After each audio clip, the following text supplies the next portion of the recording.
Olá, sejam todos muito bem-vindos, muito bem-vindas. Eu sou o Dr. Flávio Jambo, sou médico geriatra. Aqui nesse canal falamos sobre como você pode identificar, lidar e compreender melhor as necessidades da pessoa idosa, para assim levar muito mais segurança e tranquilidade a você e a sua família. Na aula de hoje falaremos sobre os principais transtornos comportamentais do idoso.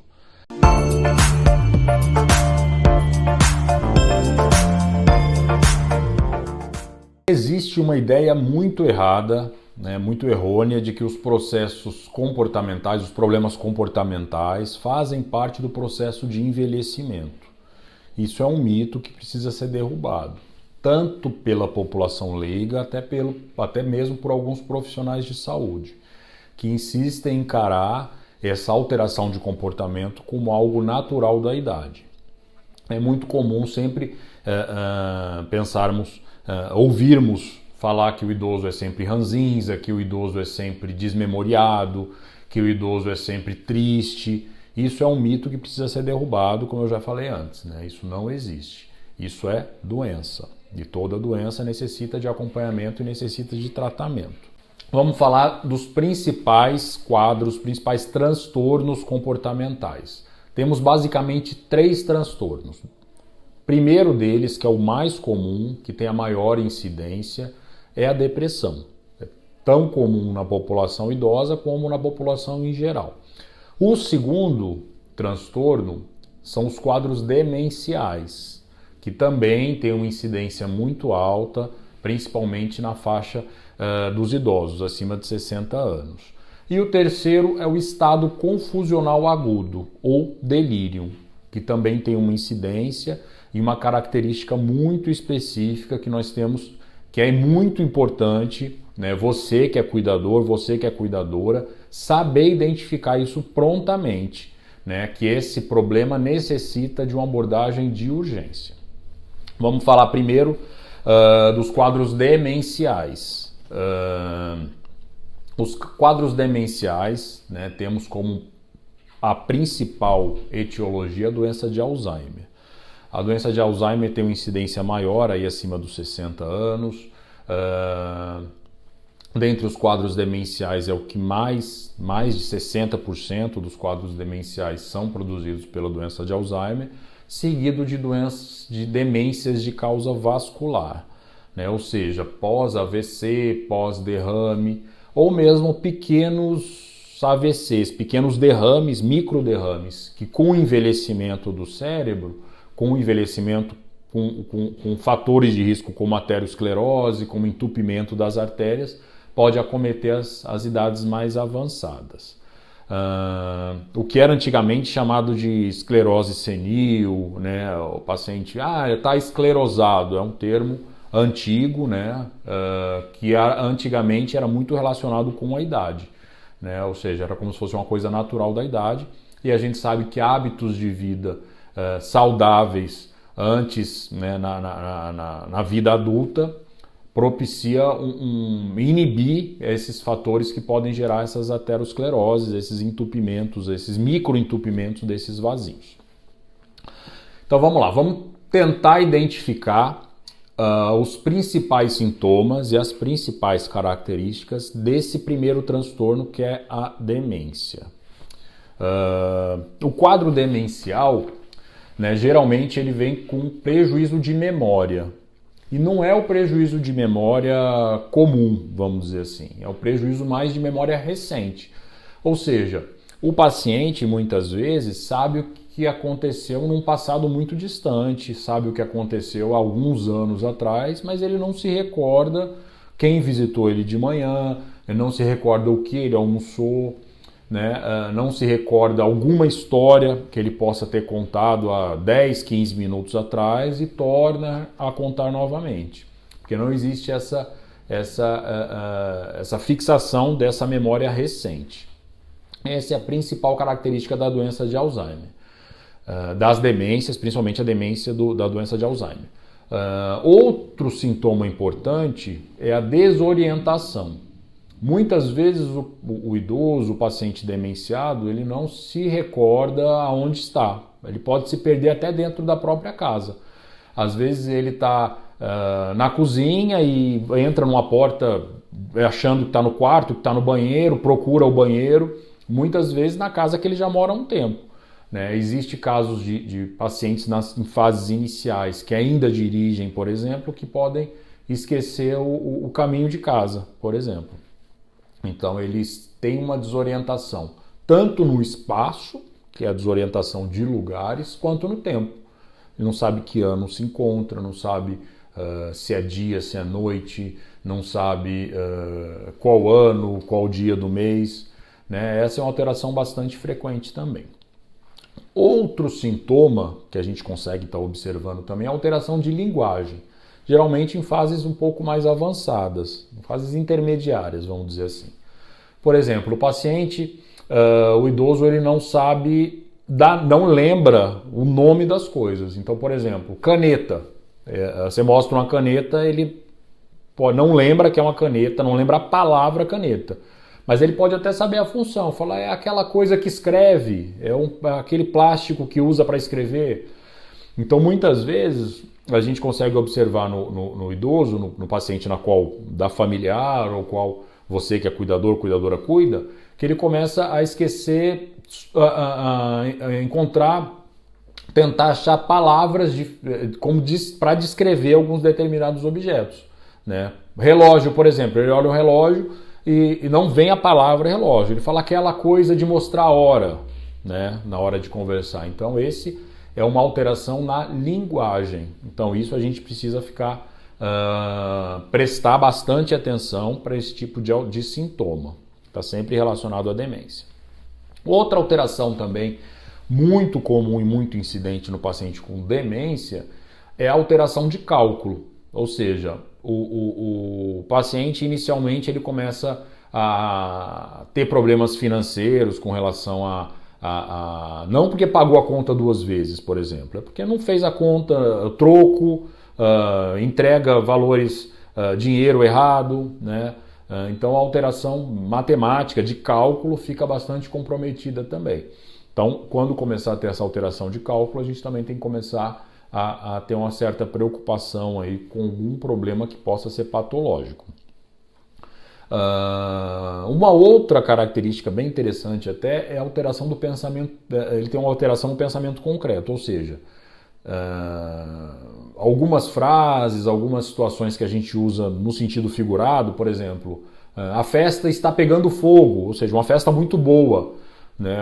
Muitas vezes o idoso acha que realmente está pegando fogo, está tendo um incêndio, né, na festa, vamos dizer assim. Então esse tipo de linguagem, ele fica muito, o pensamento abstrato fica muito perdido, ele começa a pensar nas coisas mais concretamente mesmo. Então esse tipo de alteração também é bastante visível, né, na percepção aí do paciente com o começo ou com o avançar da doença de Alzheimer ou de algum outro quadro demencial. Alucinações também são bastante frequentes, né? Tanto alucinações visuais, ou seja, o paciente pode visualizar coisas, ratos, baratas, cobras, insetos, né? Geralmente os tipos de alucinação são mais relacionadas a animais até, né? Principalmente peçonhentos até, que gera bastante ansiedade, bastante angústia no paciente. Até mesmo alucinações auditivas, que basicamente são relacionadas a ouvir vozes, ouvir coisas, ouvir sons que de fato não existem. Essa é mais uma característica do paciente com Alzheimer, com quadro demencial. Delírios também, né? Ele acha que estão entrando na casa muitas vezes, acham que fulano está querendo roubar ele, as coisas estão desaparecendo da casa, muitas vezes como o comprometimento da memória, né, é real, então ele pode guardar uma coisa e não se lembrar, então ele acha que alguém está roubando, então começa a ter alguns delírios, tanto delírios persecutórios, né, quanto delírios até com relação aos sentimentos mesmo, né, achar algumas coisas aí que não existem. né? Em detrimento disso tudo, né, o paciente com essa angústia ele começa a ter uma agitação psicomotora. Então ele começa a ficar muito agitado, muito angustiado. Essas alterações, o paciente muitas vezes tem esse tipo de sentimento, que deve ser prontamente identificado. Né? Então não é qualquer esquecimento, não é qualquer alteração do comportamento que a gente pode afirmar que seja um quadro demencial. Né? Como que a gente faz esse diagnóstico? É um diagnóstico de exclusão, né? A gente exclui outras situações que podem causar quadros demenciais, algumas até reversíveis. Citando algumas, alteração de tireoide, é um quadro de demência reversível, déficit de vitamina B12, que é um quadro de demência potencialmente reversível, algumas doenças infecciosas, né, como sífilis, por exemplo, neurosífilis, que é um quadro potencialmente até reversível. Então a gente tem que excluir principalmente essas causas reversíveis. Né? Um exame de imagem também é importante em alguns casos, né? Uma ressonância, uma tomografia, né? Até mesmo como diagnóstico diferencial, né? De exclusão também, às vezes algum tumor, algum hematoma, né? Alguma pancada na cabeça que o idoso pode ter tido e está crescendo devagar. Então é importante também. Existem dois exames que quem me conhece, quem já passa comigo, sabe que sempre que tem essa queixa, né, eu costumo fazer. Chama-se mini exame do estado mental, né? São perguntas direcionadas justamente para esses sintomas que eu citei anteriormente.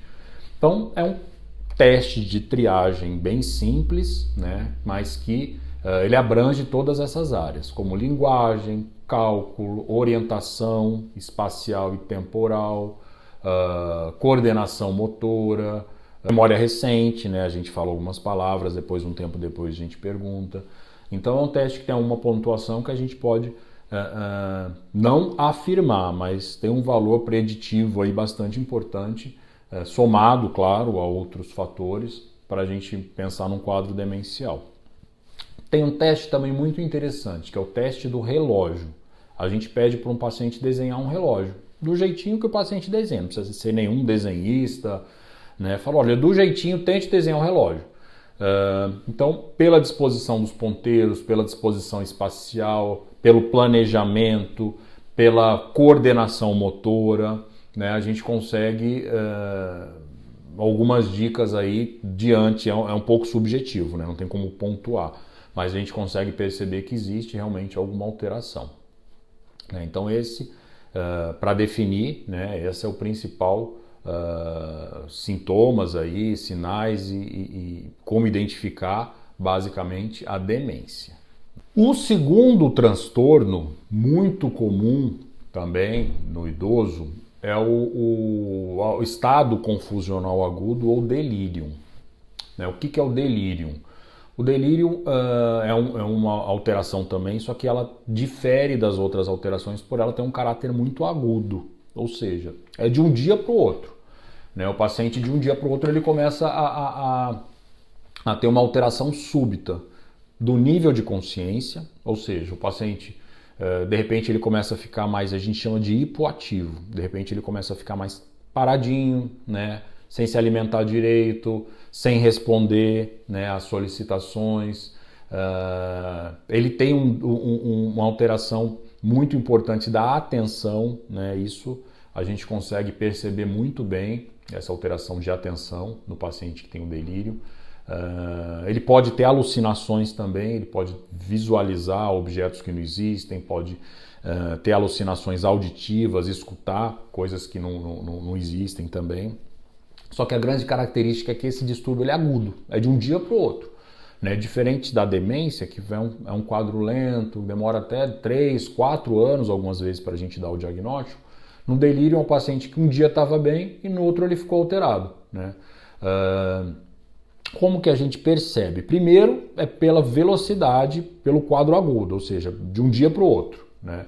Segundo que eu posso dar de dica para você cuidador, você cuidadora, né, ele tem um distúrbio muito grande da atenção. Né? Então um teste que eu sempre costumo fazer no paciente quando eu atendo até na emergência, que é idoso, que tem alteração súbita aí de nível de consciência, de alteração de psiquiátrica súbita, aguda, por exemplo, eu peço, por exemplo, ele falar os dias da semana. Segunda, terça, quarta, quinta, sexta, sábado, domingo. Até aí é meio que medular até.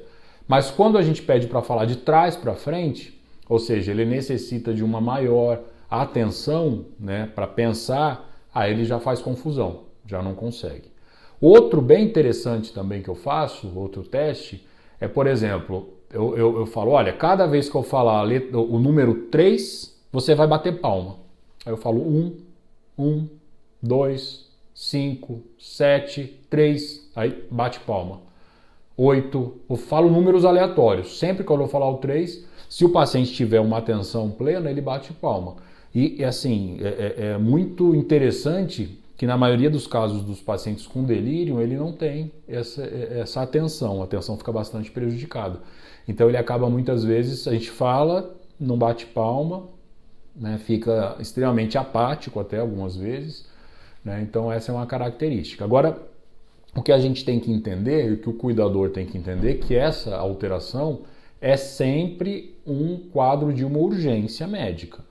O paciente que tem essa alteração, a gente tem que pensar sempre em alguma causa, alguma doença de base que está produzindo esse sintoma. Geralmente o paciente pode estar com alguma infecção, que é o mais comum. Lembrando que infecção no idoso, a gente sempre pensa em pulmão, pneumonia, a gente sempre pensa em rim, infecção de urina, e sempre pensa em alguma infecção na pele. Ou o idoso que já tem alguma lesão por pressão, ou o idoso que faz erisipela, que é aquela infecção na pele de repetição. Então a gente sempre pensa em algum quadro infeccioso. O tratamento é antibiótico, é o tratamento da infecção, da base. Outras causas também que a gente não deve descartar, desidratação, é muito comum, no verão, até no inverno até pode acontecer, porque como muitas vezes a gente tem menos sede, a gente acaba até oferecendo menos água para o idoso. Então o idoso faz desidratação, faz delírio. Às vezes hidratando, o idoso já volta já o que era o basal, o que era o normal. Então infecção, desidratação, doenças mais sérias como um AVC, um derrame, um infarto do coração, um quadro, uma insuficiência renal, o paciente que já tem aquele rim que ele está ali no limite, de repente dá uma descompensada, então ele começa a fazer delírio, começa a fazer essa alteração de nível de consciência. Um adendo também que é muito interessante, que a hospitalização, qualquer hospitalização, às vezes o paciente vai se hospitalizar por algum quadro cirúrgico, por algum quadro que não tenha nem relação com o quadro infeccioso, o paciente quando muda de ambiente, quando altera o ciclo de sono vigília, que a gente chama, que é de ficar acordado e ficar dormindo, ele pode fazer delírio. Então é muito comum, aí até alguns dados falam que mais de 50% dos idosos sem problema psiquiátrico prévio pode fazer alteração, pode fazer quadro de delírio após aí terceiro, quarto dia de internação. Então delírio, nós como profissionais de saúde que trabalhamos em hospital também temos que ter esse conhecimento para identificar esse transtorno que é muito comum. E o tratamento, muitas vezes, é simples e reversível também. O paciente é totalmente reversível. O terceiro transtorno muito comum também, não só na população geriátrica, não só nos idosos, mas também na população em geral, é a depressão. A depressão é até muito frequente o paciente chegar com uma queixa, a família principalmente achar que ele está fazendo algum quadro demencial, está fazendo algum quadro de demência, porque está desinteressado, perdeu interesse em muitas coisas, alterou o comportamento, tem um esquecimento também, está muito esquecido, mas na maioria das vezes não vem associado àqueles outros sintomas. Até é muito interessante até que no exame, aquele exame mini exame do estado mental, aquele que eu faço que o profissional faz algumas perguntas, ele não tem dificuldade para responder a resposta correta, mas ele tem uma lentificação e muitas vezes um desinteresse, né? Você tem que insistir para ele responder. Fala, vamos lá, responde, como é? Aí pergunta de novo, aí vai e responde. Então, realmente esse feeling é muito importante a gente saber quando o paciente não está interessado de quando o paciente realmente tem algum déficit. Né? Essa falta de interesse, obviamente, é patológico, é doença também. Não é uma falta de interesse porque o idoso é ranzinza, não. Né? A depressão tem um caráter, sim, orgânico, um caráter de alteração de neurotransmissores. É uma doença como qualquer outra, que necessita de tratamento específico. Né? Quais os principais sinais e sintomas que a gente pode perceber na convivência com o idoso que pode levar a pensar que ele esteja deprimido? De longe, na maioria das vezes, é o paciente que ele começa a ter perda de interesse.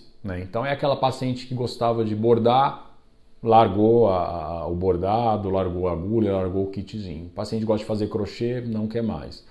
O paciente que tinha um hábito de ler, de assistir televisão, então o paciente começa a ficar cada vez mais perdendo o interesse das coisas que ele tinha. Gostava de sair, de ir para a igreja, de até reuniões sociais, aí não, o paciente perdeu o interesse. Então isso é um ponto para a gente ficar aí com a orelha em pé aí pensando nisso aí. O paciente que começa também a ter uma perda de peso, né? Não querer se alimentar mais, isso é um fator também bastante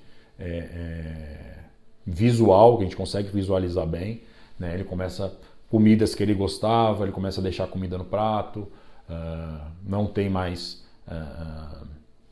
interesse, não tem mais apetite, né? Aquela queixa, não tenho apetite, não quero comer, não quero tomar medicação. Né? Isso aí dá uma grande chance, certamente pode ser um quadro depressivo, sim. Né? O paciente começa a ter alteração de sono também. Né? Ele não consegue mais dormir, ou ele acorda de madrugada e não dorme mais, ou ele demora para dormir. Então essa alteração de insônia também é muito característico. O paciente pode começar a ter ideias de culpa, que a gente chama, e menos-valia. O que são essas ideias de culpa e menos-valia? É aquele paciente que acha que não serve para nada, eu sou um estorvo, eu faço tudo errado, ninguém gosta de mim, eu sou uma pessoa ruim, entendeu? São essas emoções geralmente de mais-valia, né? De baixa autoestima, né? No idoso que não era assim. Então ele começa a ter esse tipo de sensação, a gente tem que começar a pensar num quadro depressivo. O paciente que aí caracteriza sim uma emergência médica, né? O paciente começa a ter algum tipo de ideação suicida, né? Nem que comente alguma coisa, fale alguma coisa, às vezes alguma em cima de algum assunto. Então isso aí é caracterizado uma emergência médica, tem que ser avaliado por um médico prontamente. Né? Até porque existe, infelizmente, um número, estatisticamente, é um número até razoável aí de casos de suicídio na terceira idade. Então isso aí a gente não pode deixar para lá, achar que é da idade, achar que quer chamar atenção. Não, tem que ser valorizado. Né? Lentificação psicomotora, né? Como eu falei anteriormente, é o paciente que demora mais para responder, está mais lento, ou seja, ele responde, ele sabe o que está acontecendo, ele tem a memória preservada, tem a atenção preservada, tem a linguagem preservada, mas ele está muito lento, muito fadigado, e isso a gente tem que pensar numa depressão também. Né? Cada uma dessas alterações que eu falei antes, né, tem um tratamento específico, mas necessita primeiro você que é cuidador ou cuidadora identificar prontamente e poder levar o profissional de saúde, sendo médico, fisioterapeuta, enfermeiro, para que em cima da sua avaliação, né, possa ser complementada aí com a avaliação médica e de exame, se for o caso, para que consigamos chegar aí ao tratamento específico e correto, né, para melhorar muito mais a qualidade de vida, tanto do idoso quanto a de quem cuida da família. Como lidar com esses principais transtornos comportamentais do idoso? Né? Recapitulando, é a demência, o estado confusional agudo ou delírio e a depressão. Então vamos lá. Primeiro, né, todos eles requerem um tratamento específico, tanto medicamentoso quanto psicoterápico. Então, muitas vezes o tratamento da depressão, do estado confusional agudo, não é igual ao tratamento da demência, por exemplo. Né? Então, a gente tem que ter o diagnóstico assertivo para fazer o tratamento assertivo. Né? E, acima de tudo, tratar, né? Acompanhar. Então, vamos lá, algumas dicas, né? Além do tratamento medicamentoso e psicoterápico. No quadro demencial, por exemplo, sempre que possível, manter uma rotina, né, para o paciente demenciado.